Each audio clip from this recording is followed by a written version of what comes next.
আসসালামু আলাইকুম, welcome back to my channel. আজকের পর্বে আমি চিনির নারকেল নাড়ু বানাবো। এটা খেতে কিন্তু খুবই সুস্বাদু হয়। চিনির নারকেল নাড়ু বানানো খুবই সহজ, কিন্তু অনেকেরই এটা সাদা হয় না। তার জন্য কী কী করতে হবে তার কিছু টিপস আমি বলে দিব। এখানে আমি একটা নারকেল কুড়িয়ে নিয়েছি। আর খেয়াল রাখবেন, নারকেলের যে ব্রাউন কালারের স্কিনটা হয় সেটা নেবেন না, না হলে নাড়ুতে একটা লালচে কালার চলে আসবে। তো প্রথমে আমি নারকেল ও চিনি মিক্সড করে 10 থেকে 20 মিনিটের জন্য রেস্টে রেখে দেব। এভাবে রাখলে নারকেলের সঙ্গে চিনি ভালোভাবে মিক্সড হয়ে যায়, বেশি চিনির প্রয়োজন পড়ে না।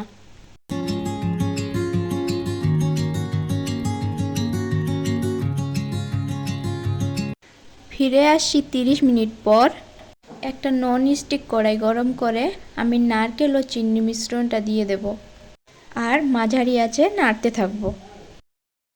নারকেল নাড়ু পাক দেওয়ার সময় চুলোর আঁচটাকে লো টু মিডিয়াম করে নাড়তে হবে, নয়তো চিনিটা পুড়িয়ে গেলে নারকেল নাড়ুটা খেতে তিতকুটে হয়ে যাবে।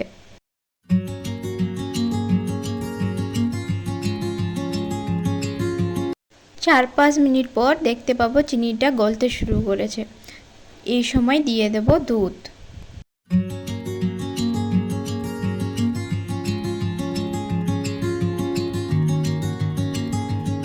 দিয়ে দিচ্ছি একটা এলাচ, আপনারা চাইলে এলাচ গুঁড়ো দিতে পারেন।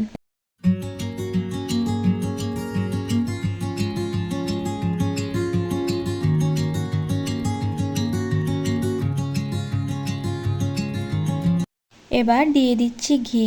ঘি ও দুধটাকে ভালো করে মিক্সড করে নেব।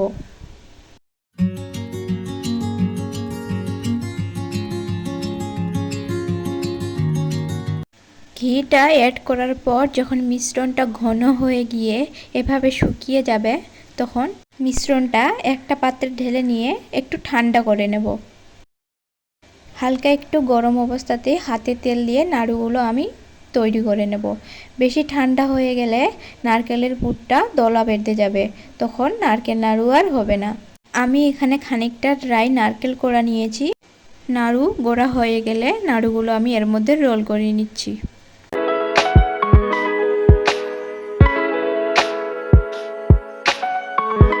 আমার এই রেসিপিটি যদি আপনাদের ভালো লেগে থাকে তাহলে ভিডিওটিতে একটি লাইক ও কমেন্ট ও চ্যানেলটিকে সাবস্ক্রাইব করে আমার পাশে থাকবেন এবং বাড়িতে অবশ্যই রেসিপিটা ট্রাই করবেন। আশা করি আপনাদের ভালো লাগবে।